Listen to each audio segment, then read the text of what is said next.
If you don't ask for it, people won't help you. Exactly. People will just come along and be like, oh, okay. Yes. But if you're struggling, ask for help.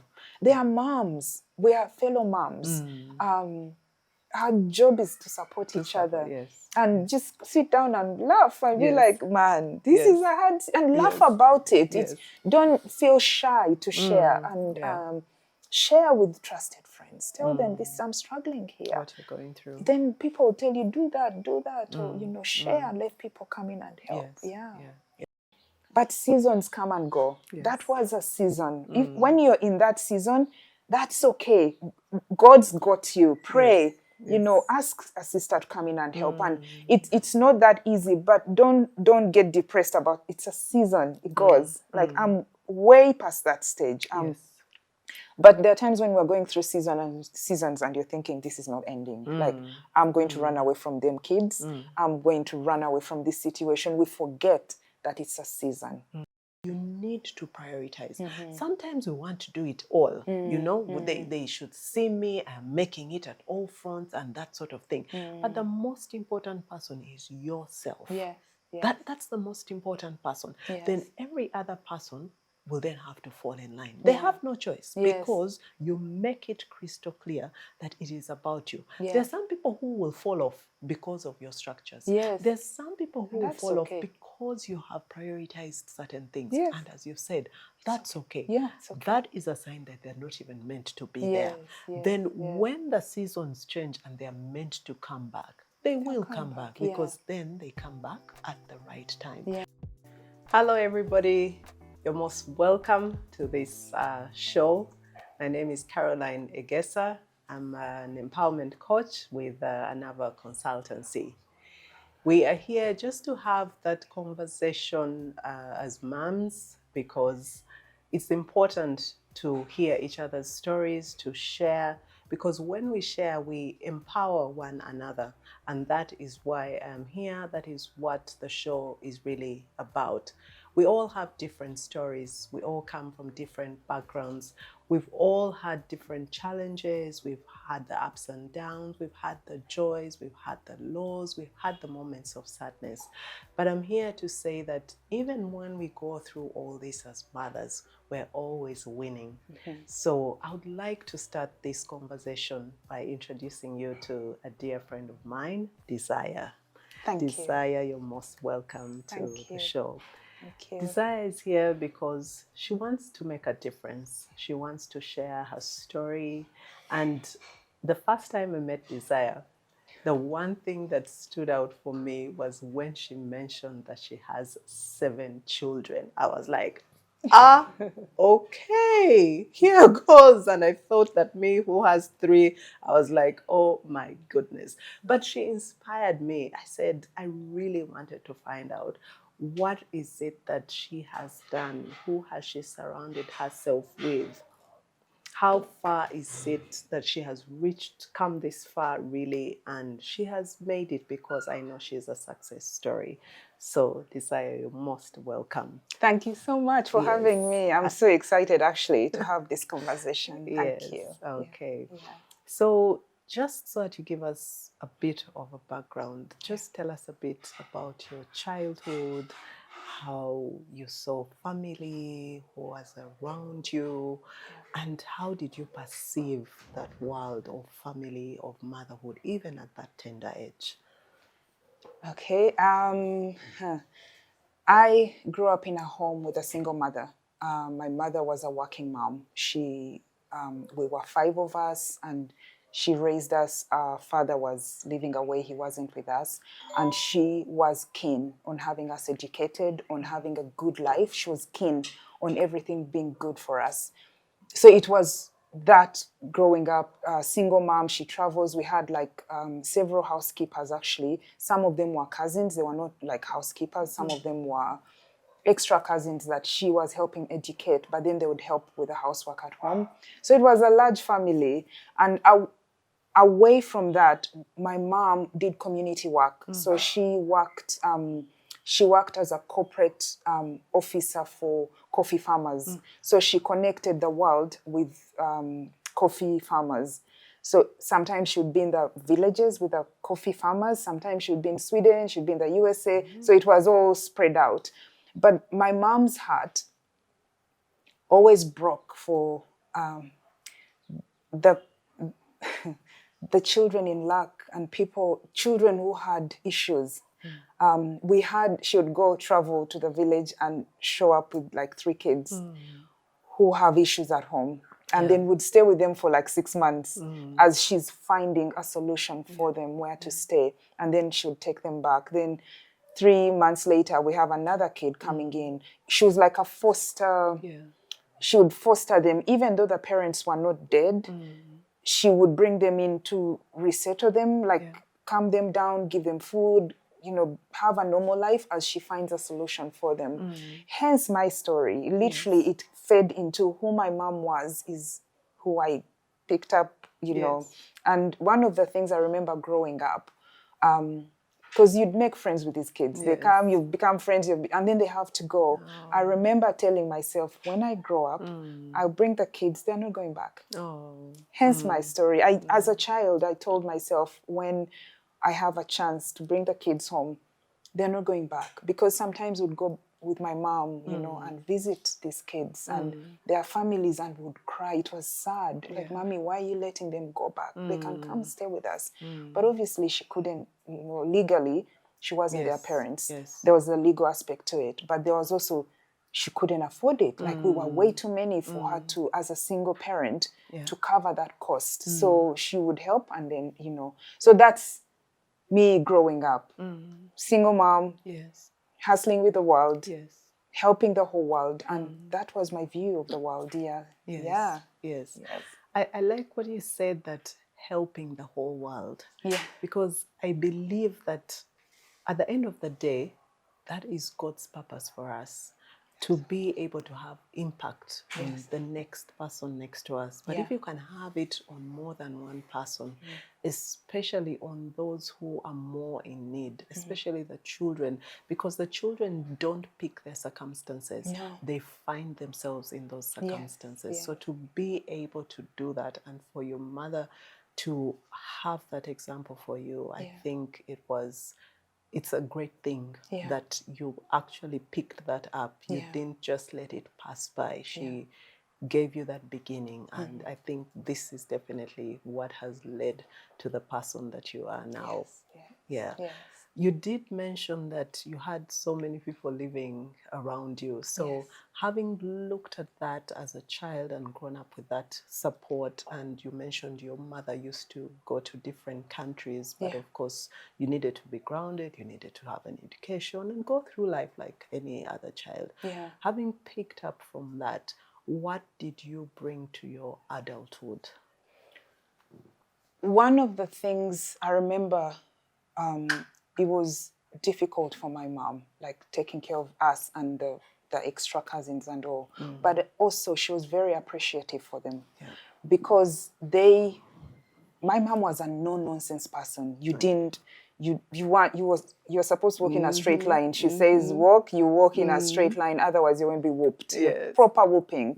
So the cousins and the extra help left that structure when my mom was not there.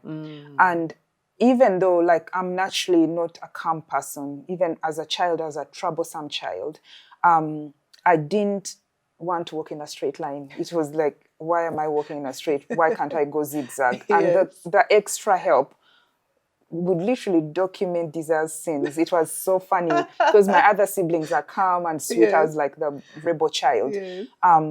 So every time I walked in zigzags, they documented all my sins. And when she came back, there was a list Desir's sins, and she would like whoop me or punish me or, But it was important for her to win in both worlds. There's no way she was going to raise us and give us all we needed. And we had a really good childhood. We had everything we needed. And she wanted that for us. There's no way she was going to give it to us while staying with us. So she really, every time she was there, she made us understand, I'm here. And she maximized on that. When she traveled, we knew she's traveled, but she's coming back. And the time she was there, she maximized on time together. But also it was my day, I mean, I'm 45 years old. My day, kids, it wasn't as complicated as it is now. Yeah. It was different. So it was like the norm. You Yes. have extra help, cousins and all. So it was okay. The Yeah. neighbors did the same, all the other Yes. people. So it Yes. it wasn't random. And then people treated each other well. They treated each other like, yeah, this is what is normal. Yes. Would I do the same now, have extra cousins in my home? Not necessarily. Yeah. Would I train a good housekeeper and treat them well and make sure I achieve what I need to achieve? Absolutely. Yes. I live in Zambia. Right now we're recording here in Uganda. Yes. My kids are with my husband, Yeah. all 7 of them. And there's a good housekeeper. This lady she knows how I think. She knows how the food should be prepared. She knows how the house should be cleaned. She knows. I pay for her medical insurance. I pay for her salary. I pay for her rent because she stays during the weekend she goes to her home. Okay. I pay her rent. That's an expense if you think about it. Yes. But we are partnering in my journey. Yes. She's not a random person. She's not just a housekeeper. She's not, when I'm not there, when I'm looking for money, when I'm hustling as a mom, Yes. my house is in order. So I have learned about the housekeepers. I have learned they are key and fundamental part of who we are as women. What I've found, and I visit some of my friends, it's like housekeepers are treated randomly and they switch them every so often. It brings instability in the home. It brings chaos in the home. My housekeepers are treated well, and it's intentional on my part. It's not that I'm a nice person, yes, but this is something I've learned. If I don't treat her right, she's going to go find someone else. She has needs as a person. She has things to do. But she knows she's thriving with me. She knows that, okay, this woman is paying my medical insurance. This woman is paying my rent at my other house. She knows there are extra, when she works on holidays, I give her extra money for working on holidays. So she's stable. Yes. It serves my purpose as a working mom. It serves my, I can progress knowing that my babies are okay. My children are okay. Things are running properly. But if I didn't treat her well, I would keep switching them. And you know what that does to me? I can't settle in my job. There's a new housekeeper. Is she stealing my clothes? Who is she? I'm not stable where I am. Yes. But if this person knows this, Madame likes her clothes, and Madame wants, Mister's clothes, like this. Madame wants the food served at this time. When I'm there, we are partnering in this home. We're doing things together. But when I'm not there, she knows what to do. Yeah. My husband is actually not very bothered by her because she's very, structured. Yeah, she knows what to do. And the ones before I learned this lesson, good heavens, it was madness. Nightmare. Yeah, housekeepers in and out.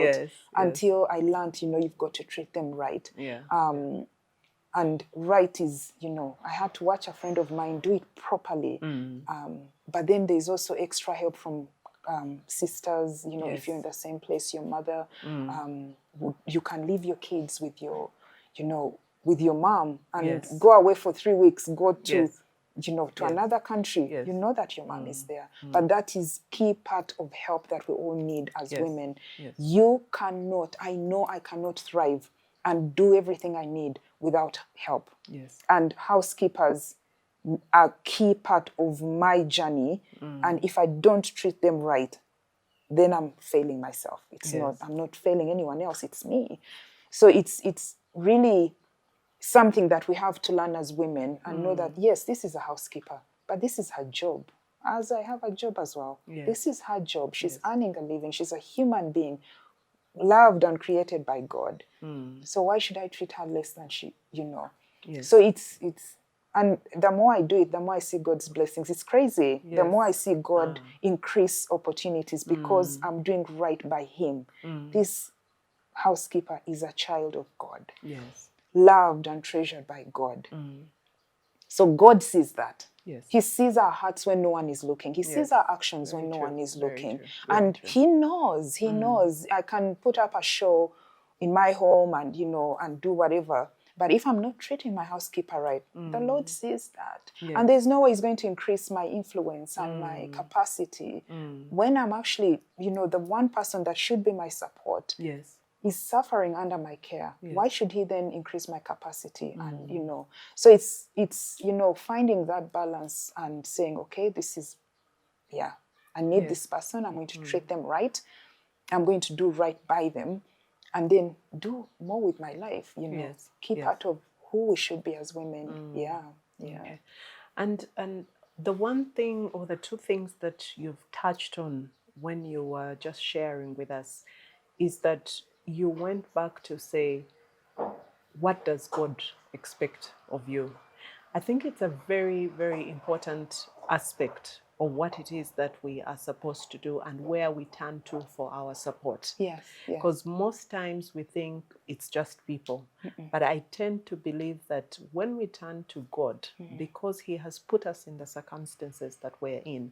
So would you say that your Father, your Creator, is an important part of your support system? Absolutely. That is like, without Him, I am literally nothing. Zero, zilch, nothing. Yes. My decision making, my anchor, my stability, even choosing the right housekeeper, even like whatever, if I don't have God, I shudder to think who I would be or what my capacity would be. Like, because that's it, that he's actually it. Like, He's not just support, He's it, He's my anchor, He is my everything. Because if I'm not centered in Him, if I'm not found in Him, then what am I doing with my life? I'm going to be blown by the wind. Everything that comes my way, then my decision making is poor. Then I'm lost and confused when things come my way. I am a very stable person, really stable. Decision making is easy. All that because of God, because of the Holy Spirit, because I'm on my knees every morning. I'm seeking Him. I'm just like, show me, tell me. And even how we met is a God story. We wouldn't be here if it wasn't our God, our Father. So He's it for me. That I live and breathe Him. That's it. If I don't have purpose in Him, He's not support. I think He's it. He's that. He's not just support. He's he's it. The anchor. Yes, he's your anchor. Absolutely. No, and that's the thing that I think as mothers, I like to push that. Because sometimes we try to do so many things in our own power, in our own strength, and then we actually wonder why it is not working. But we can only go so far. But with our Maker, with our Creator, when we turn to God and make Him our foundation, I find that things do fall in line. It's not that there will not be any challenges. No, the challenges will be there. That's life. The high seas will be there. The storms will be there. But it's the foundation that we put ourselves in that really, really matters. The other thing that I would like for you to just share, what does it mean for you to be enlightened enough to know that you have to be present to support yourself? I always believe that we have to put ourselves first. It's very easy to think that I need support from the nanny at home. I need my cousin to step in. I need my mother to step in. Everybody else. But what does it mean for you to be in the right state of mind? Do you believe that it's important for you to support yourself first, to look internally before you start looking for support elsewhere? 100% agree. I have to support me. Self-awareness is very key. Self-awareness, knowing what are my needs. Who am I, first of all? What am I doing in this season? Because seasons come and go. When you're self-aware, then you know what to support. I've been in conversations. I've also been in a place when I wasn't self-aware and I didn't know what support I needed. I would hang on to different things, different conversations, different narratives, and I'm holding on to this, and it's all not adding value really to me until I learned self-awareness. Who am I? What makes me tick? What makes me sad? What makes me, what are my negotiables? What are my non-negotiables? Yes. Who am I? I like that. And when I found that person, and every season I become, like, I grow in self-awareness. It's not a thing you do and I'm self-aware. You find a different strength and you're like, I'm this person. But self-awareness is key. So when you find yourself and you're like, I'm not going to go for that party because it doesn't suit me, because I'm looking out for me. That party is going to drain me. It's not adding value to me. Yes. So I'm looking out for my emotional state, my mental state. I'm not going to join that company. I'm not going to do that job. I'm not, because I know who I am. Now, for me, self-care is very important. Yes. Very important, because otherwise you're scattered. Otherwise you just, like, everyone is pulling you apart. Everyone is taking a bit of you, and you're not even sure what you need as a person. Yes. So you need, like, right now, my self-care is, my kids know. Mommy wakes up in the morning, mommy needs to have her coffee. Yes. And I have my coffee. The kids know, I've communicated The it. little things. Yes, like, Yes. I'm not going, like, my son, my 18-year-old, he's like, mommy's up, like, shh, coffee first. And, it's such a joke. Nice. But they Yes. know. Yes. Then there'll be days when I like to meditate. I like to spend time with the Lord. I'll go away from like, this time I've been in Uganda. I've been away from the kids. So I've spent a lot of time with the Lord. I've spent a lot of time alone. Yes. I'm going back as a more loving mommy. Nice. Good. Oh, They'll be happy about that. They'll be like, yay, yes, mommy's she's back. back. More loving mommy. Yeah, more cuddles, more, Yes. I like to go away and spend time with the Lord. That's self-care for me. If I don't spend time with God, God help the world, because I'm not, like, without, So it's important that I settle in, seek Him, meditate on His word, and, like, breathe, know. Also, self-care for me is family. My family here is very important. They know me in and out. They know, here goes Desire with her crazy. They know. So spending time with them builds me. Spending time in their rowdiness, in their, just gives me, like, that, I'm good to go. Yes. Self-care means reading. For me, I will take time, go have a cup of coffee, sit away at a, whatever self-care looks like. My husband's self-care is Chelsea football, which drives me insane. I was like, why are we? Two different yes, self-care. Yes. And we have to be intentional about us self-caring together. Yes. But otherwise, we, everyone does their self-care. Yes. And is it helpful? Extremely helpful, because it brings the goodness in me out. It settles my mind.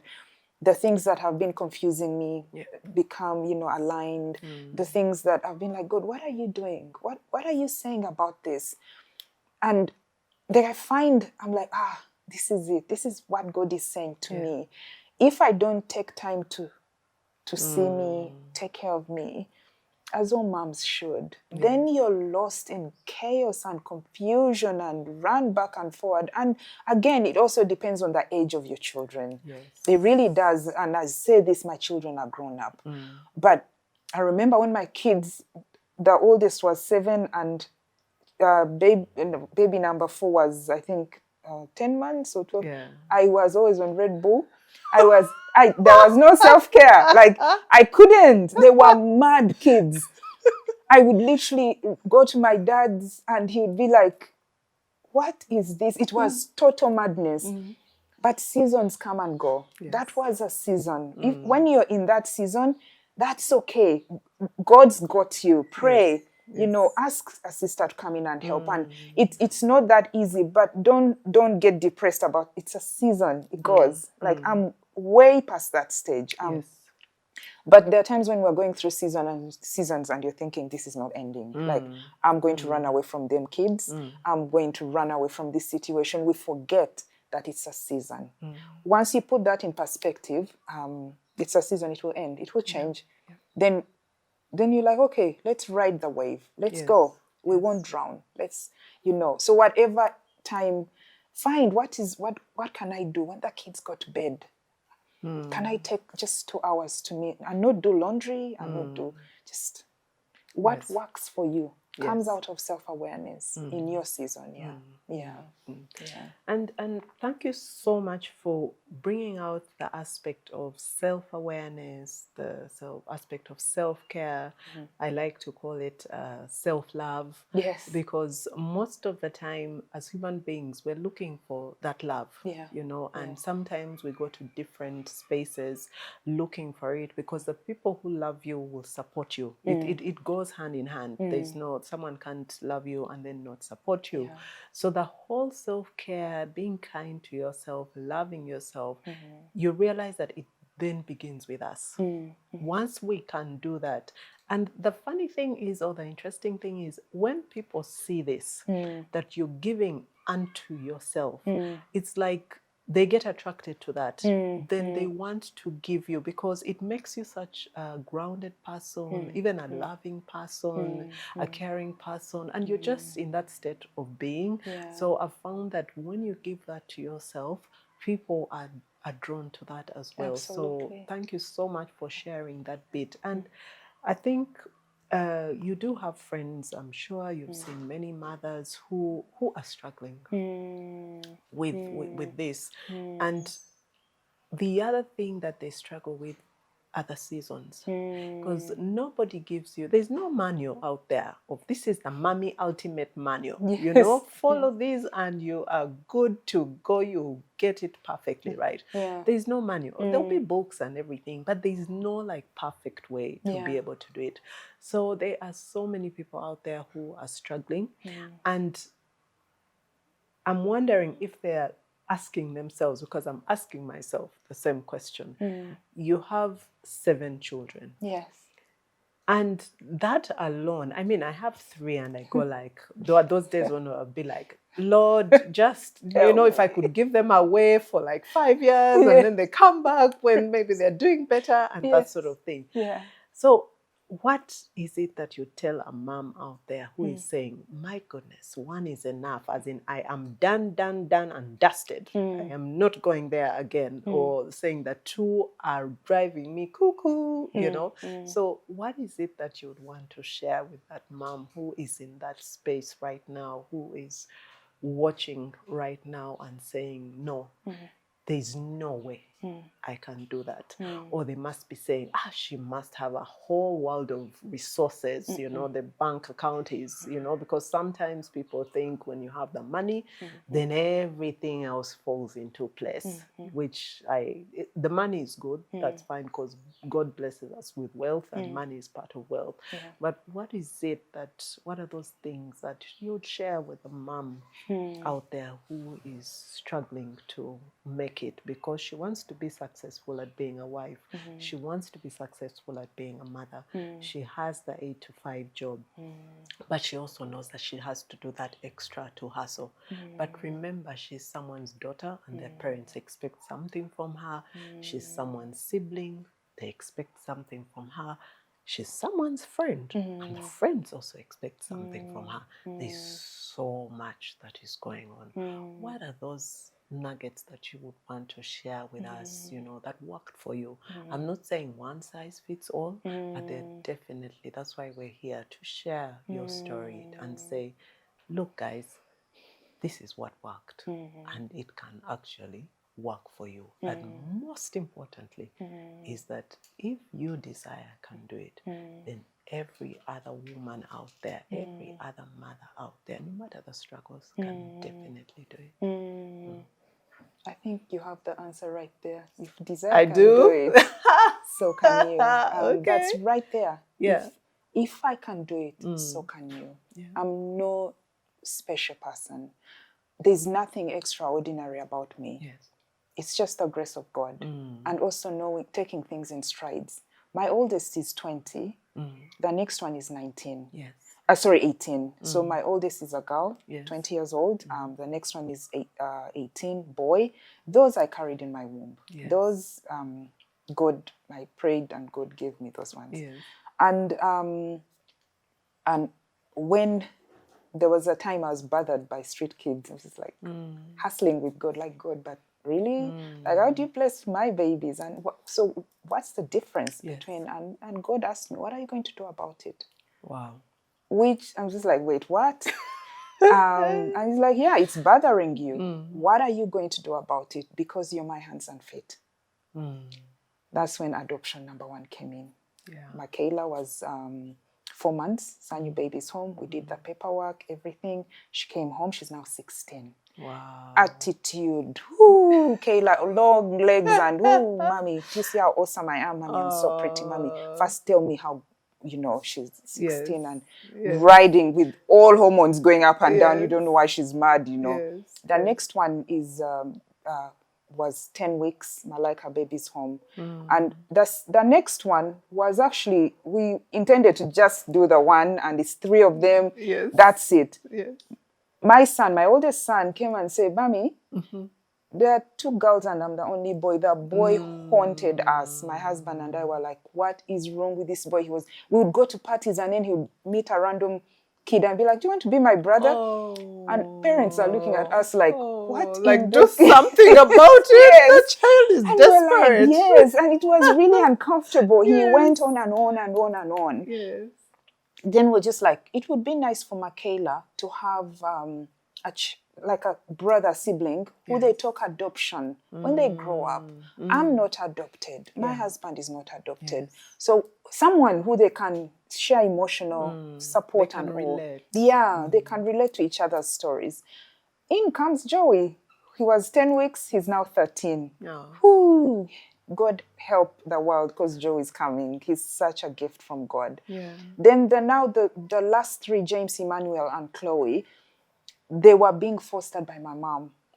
She opened up her home because we've all grown, left the nest. So she told the probation officers in Imbara and said, if there are kids that need a home, I have room. Wow. Wow. So James had been with my mom for 7 years, Emmanuel for 5 years, and Chloe was 1.5 years when my mom died. Died suddenly. Yeah. It was one bad situation. You've lost your mom. There are these kids. We tried to put them back in the system. No one wanted them. It was mad. I flew back to Uganda 3 times, trying Watoto, trying probation of other orphanages. No one wanted. My siblings were not able to take them. So my husband and I looked at each other. We're like, so what do we do? 3 children. The same boy who was like, Mommy, I'm the only boy, Gabriel, started haunting us. Mommy, those are Granny's kids. So what are you going to do? You're going to, Mommy, you can't let Granny's kids. It was a problem. The boy was on our case every day. And I'm not sleeping. I've lost my mom. It's like, what do I do with this situation? My husband went to work one morning, came back in the evening and said, let's take them. Wow. They are God's children. So let's do this. So I was like, okay, came here. And in the whole process of it all, we got their adoption papers and passports in 1 day. Wow. That it was God signing that I'm in charge of this. So don't hustle it. And 7 of them they became. And in all those seasons, the Lord's presence was it. There was nothing that would anchor us, anchor me as a mother. Remember, I have work. I have a husband that has husband needs. I have a home. I'm living in a foreign country. So what do I do? The one thing I would ask every mom, when you're overwhelmed, get on your knees and tell God, help me. He's always listening. He's always paying attention. He does not trust you with those precious gifts to stress you. He's given you gifts. He's blessed you with his babies. And he's your support. He's your help. That's, if I can do it, like you said, so can anyone. Because literally, if you get to know me, yes, I speak well and all these things. But there are times when I'm looking at my kids like, you shout one more time, like, I triple dare you, I'm going to smack you. Like, I get impatient. I'm not, I'm not that nice to my kids. I lose it. But ultimately, at that point of, it's just like, God, help me. I can't do it on my own. And he's helped me. Yeah. He's been there. He's opened doors that he's like, this will work because you're a mother of 7. So like I'm doing consultancy. Yes. And I get these jobs that allow me to earn all I need to earn and still be at home. Yes. That was God. Yes. It's not me writing this story because I've asked for help. I was just like, help me, Lord. But for that woman who has to juggle all these, what is priority right now? Yes. That is a very important question. You can't take on everything. Some of the things we pick up as women, they're not priority. And they drain us. They drain us, and you're pulled left, right, and center. And you're not able to identify what your priorities are. Yes. And when you know what your priorities are, focus on them. Yeah. There are seasons when my kids were much smaller, I could not go serve in church. I couldn't go. I knew my priority right now. These are my babies. When I'm at church, I can't just throw them in Sunday school and go be ushering. And my task as a mom is my children. Yes. And church is important to God, but my children are important to God too. Yes. You can't make things that are seemingly priority. You can't make them priority. You have to really check yourself, because we stretch ourselves too thin doing things that we shouldn't do. So for me, it has always been like, what is priority for now? Because now I serve in church. Yes. My kids serve in church as well. The older 3, one is in band, one is on kids, they serve. But there was a time I said no. And I upset some people. I really did. People are like, but you have the potential and all that. I'm like, no, my potential right now is to serve my children, my husband, and focus on me. I'm not going to spread myself too thin. And that ended. I'm serving now. And then there are times when the kids got structure. My life is not run just, randomly. There's a lot of structure in my household. There's need for us as moms to create structure that dads will not do it. Some will, but it's, the kids should be in bed by 7:30. So they must have eaten by 7, Dinner has to be ready by this time. They have to have showered by this time. So there is structure. Homework has to be done at this time. But if you let your house run amok, it will wear you out. Structure.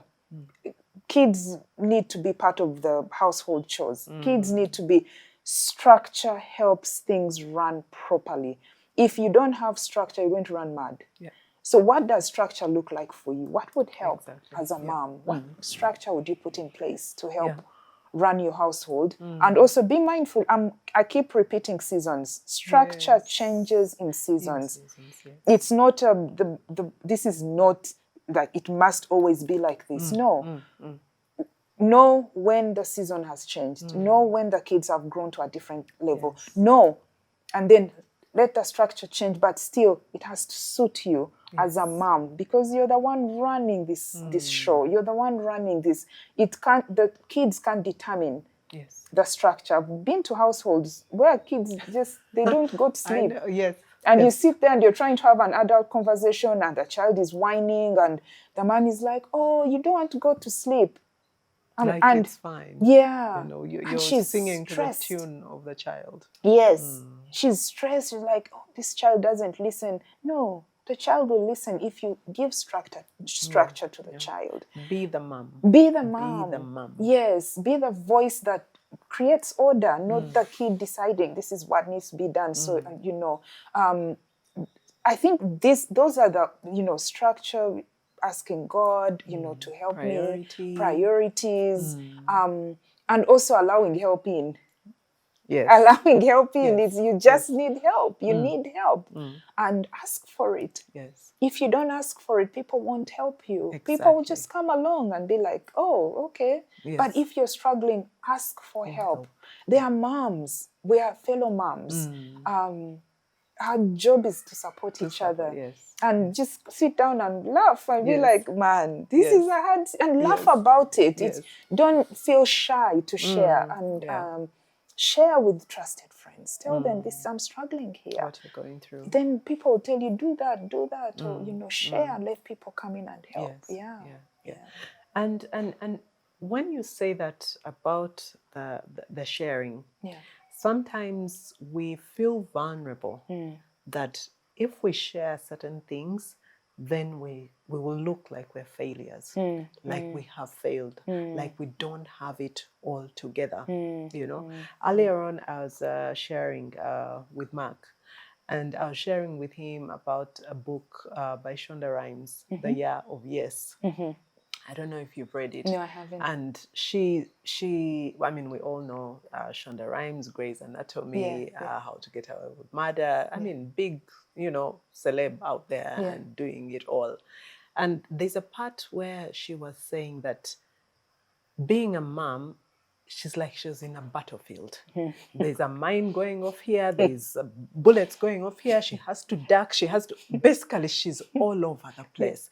And she said, until she realized she cannot do it by herself. Before she became a mom, she was saying, who hires a nanny? As in, how can you give your God-given responsibility to somebody else? Yes, Now, she was talking from a point of ignorance. Yes. But she says that when she became a mom, and for the first couple of years, she was determined to do it until she realized, she's like, this is a war zone and I can't be in this war alone. I need help. That is when she brought in a nanny. Yeah. And at some point, actually, the nanny said, not only your children need a nanny, even you need a nanny. So it's for me, when I read that, I was like, oh my goodness, these are people who are out there, but their problems are the same as I have. Yes. They're the same problems that you have. Yes. And the key things that you said, when you bring structure, you follow certain structure, but structure is also seasonal. So I'm hoping that the ladies who are watching this, the moms who are watching this, you understand these are the things that you're picking up. You need to prioritize. Sometimes we want to do it all, they should see me, I'm making it at all fronts and that sort of thing. But the most important person is yourself. Yes. Yes. That's the most important person. Yes. Then every other person will then have to fall in line. They have no choice because you make it crystal clear that it is about you. Yes. There are some people who will fall off because of your structures. Yes. There's some people who will fall off okay. because you have prioritized certain things. Yes. And as you said, that's okay. Yeah, it's okay. That is a sign that they're not even meant to be there.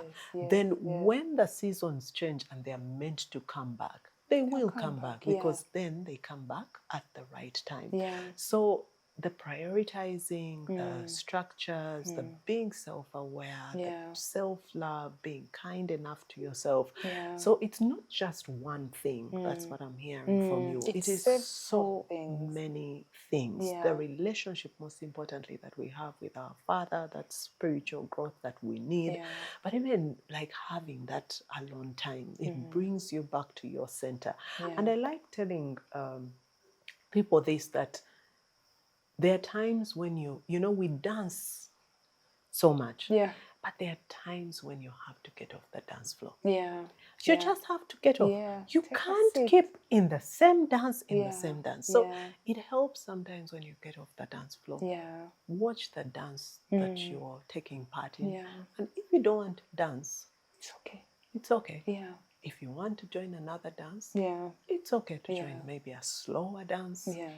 A dance that will understand you better. Yeah. So that whole thing, I think, I know, like really, really works. Yeah. Dance to the tune that you feel is good for you in that specific time. Absolutely. In that moment. Yeah. Yeah.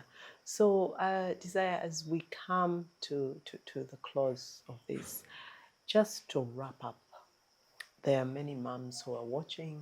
They're in different situations. They're in different frames of mind. There are different ages, Yeah. by the way. It Yeah. also matters. We're Yes. talking to somebody who has the 3-month-old baby, and when you look at No her sleep. now, Yeah. she's like, nobody needs to see me right now because I don't Yes. even recognize myself in the mirror, you know, Yes, because we've yes. all been there. That's the thing. We've all been there. And I mean, look at us now. Yeah. 20-year-old, my eldest is 19, and Yes. we're here, we're standing strong, we're having Yes. this conversation, Yes. and we're just not keeping this knowledge to ourselves. We're Yes. saying, Yes. we want somebody to hear, even if it's that one person and we're going to make a change. So be it. It's so worth it. So what are those, to summarize, what are those things that you'd want to tell whoever is watching, that mom who is in this space, just that takeaway that they should go with, and we pack it for them as a gift? Yes. Yes. Okay, I'll put a story to this. A month ago, I met this mom. She had a 3-month-old baby.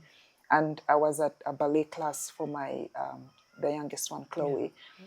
And she showed up, and obviously she was a little bit messy. And so she's talking to us, and she's asking me and another mom, and we both had 20-year-olds. Yeah.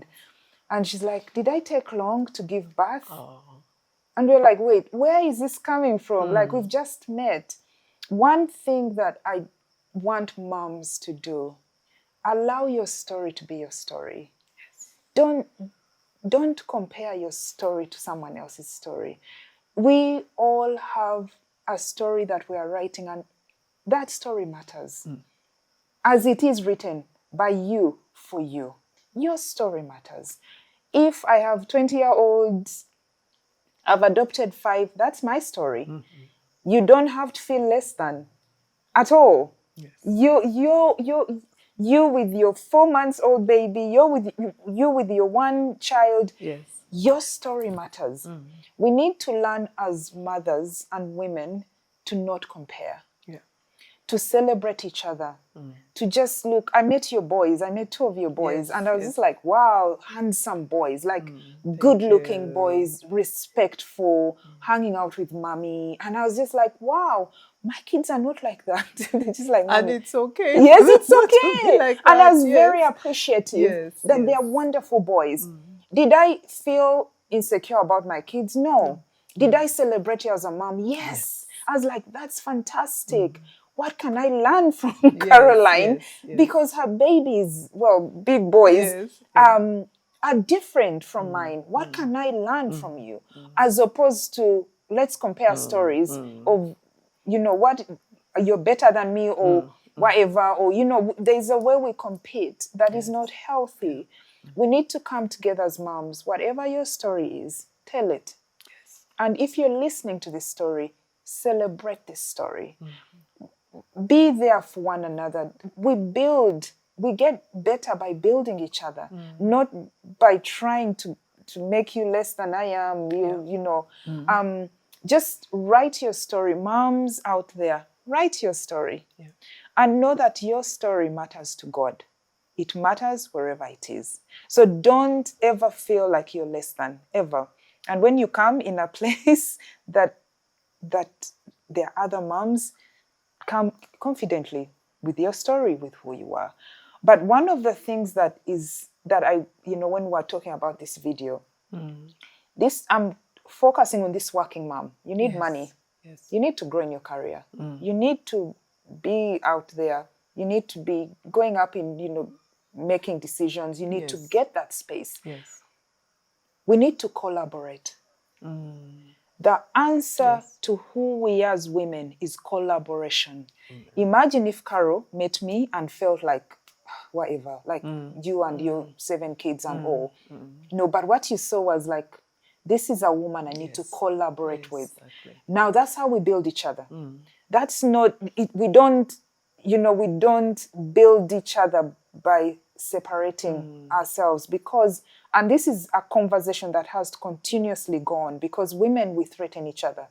When I meet you, I mean, you're gorgeous here, your gorgeous self. I'm like, you know, and you can read it in someone. Why?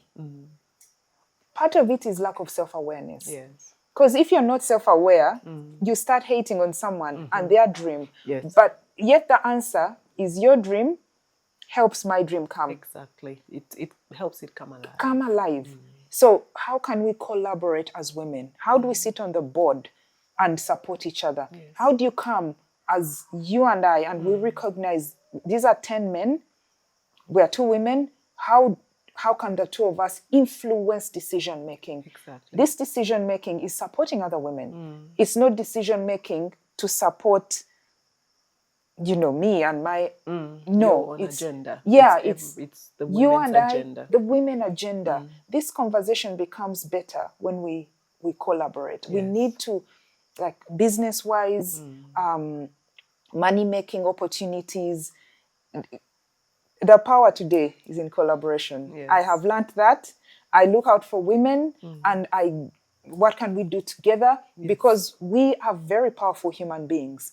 And we've believed the lies that, that woman is better than me. And we've believed that lie. And it takes away, takes away our creativity, our innovation, our, that synergy that we build as women. But when you get that wall down, and you see every woman as an opportunity, then you're rising. Like, you have no choice. You're rising because you're coming along with the other sisters, with the other moms, with, collaborate. Just whatever business idea you have, who can you collaborate in the women group? Yes. The other thing that that I am going to insist on, we need to learn to do the right thing as women.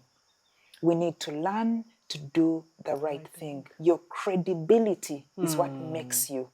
When someone says, Caroline Egesa, integrity, what do people know about you? What comes to mind? Yes. What are they thinking? What are they thinking? In those first 5 seconds, by the way. Yes. Are they thinking of this woman is sleeping around with this, are they thinking that? Are they thinking this woman is honest, faithful, and hardworking? What are they thinking?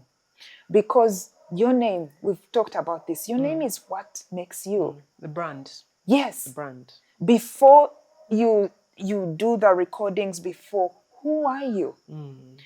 And this is very important, that what we're known for is the right thing. Yes. We tell the truth, we work hard, we have integrity. And people will say, this Uganda of ours, or this Africa of ours, you need to hustle, you need to do. No. Away from this Africa of ours, this Uganda of ours, there is a mighty power of God that watches you. The Bible says that he makes the mind of the king decide. That is King Solomon. God makes the mind of the king. See you or me. God. Not Mr. So-and-so CEO, no. When the project we did, where you came and we met, it was the minds of kings that were changed in my favor. People that didn't even know me. Why? They Googled me, they asked about me, but what they found was this woman is not just jokes and these women of today. No, there's credibility to my name. When they met me, they confirmed my credibility. So if we don't fight for who we are as women and we're trying to cut corners, it becomes disadvantageous to us. Yeah. So women, moms, especially those of us who are making money, do the right thing. Do the right thing. I can't emphasize it enough. Do the right thing, even when you think no one sees it.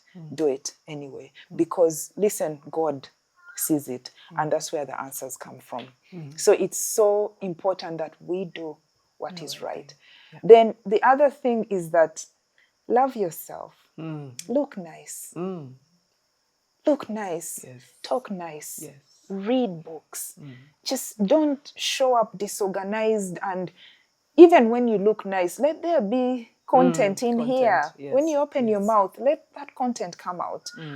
So when you're in public and you're making decisions, we're like, okay, she looks nice. That's what gets you. We talked about that. It'll get you in the door, but it won't sustain you there. So when you're in the doors open because you look nice and what is sustaining you? Be knowledgeable. Educate yourself. Don't stop. I have a bachelor's degree and no. Growth get an is extra. every day. Personal growth happens every day. And Yes. we make that decision to grow. Yes. Study some more. Do another course. Upgrade yourself. Don't just keep at, I have a bachelor's degree in mass communication and then I became, no, study. Because there are short courses on management, on Which are leadership, free. which are free. People are upgrading themselves. Yes. Be relevant to today. There are conversations on mental health now. Yes. There are conversations on climate. There are conversations on gender sensitivity, budget planning. Yes. Are you Diversity, yeah, equity, inclusion. yes. Are you aware of that? Are you learned enough? Are you increasing your knowledge on these things? Because what women we do, we look nice, we show up, and whoo, empty. And men are looking at us like, this is the woman you want to make decisions for you. And why? Because you didn't pay in these things. Google. You have things that are available. You read Google your University, ladies. Google University. Yes. Yes, upgrade yourself. Yes. And don't look vain. Like just look knowledgeable, sound knowledgeable. Yes. So then, as because these young ones, my daughter is coming up. She's very knowledgeable. She'll tell me, "Mommy, did you just say that?" I'm like, "What did I say?" She's like, "Mommy, you shouldn't say that. This is how it's said." I'm like, yes. "Okay, I'm And you have to be willing to learn. To learn. Yes. Absolutely. Learn. Yes. Yeah. Okay, so it's been enlightening, Desire. Thank you so much for being your authentic self. I must say, and for sharing. You have a wealth of knowledge. You have a wealth of experience, but to make that conscious decision to say, yes, I will tell my story. I will say what has worked for me. I will share the challenges that I've had along the way. It's not all been roses and all that, but the hard decisions, you have made the hard decisions, and you have been a success, and you know who you are and whose I you am. are. Yes. Absolutely. And that is important. So for me, I've taken away so many things, and I know I will go back and even learn more, from what it is that you've said. And the growth is important for each one of us. Collaboration is important because we cannot do it alone. We cannot go at it alone. Self-care, self-love, self-awareness. It moves down to self. So once you give yourself that self and you put it out there in the universe, then the universe gives back to you, what it is that you're putting out there. So I just want to say thank you once again, Desire. Yes, my being sister. Here. Yes. And I know that this is just the beginning. We met 2 weeks ago, and here we are today, and I know that we're going to do great things together. We're going to do great things with the other ladies out there. And so thank you so much for sharing with us. And to everybody, thank you so much for taking the time to watch this. And I pray and I believe that we have had an impact. We have added value unto you. And so just go out there. Take time to think about your life. Meditate. Where are you at? What are those things that you want to change? What difference do you want to make for yourself first, and then for those that are around you? We have been able to do it. So the fact that 2 ladies are seated here and they're telling you they have been able to do it, so can you. So thank you very much, and we'll see you next time.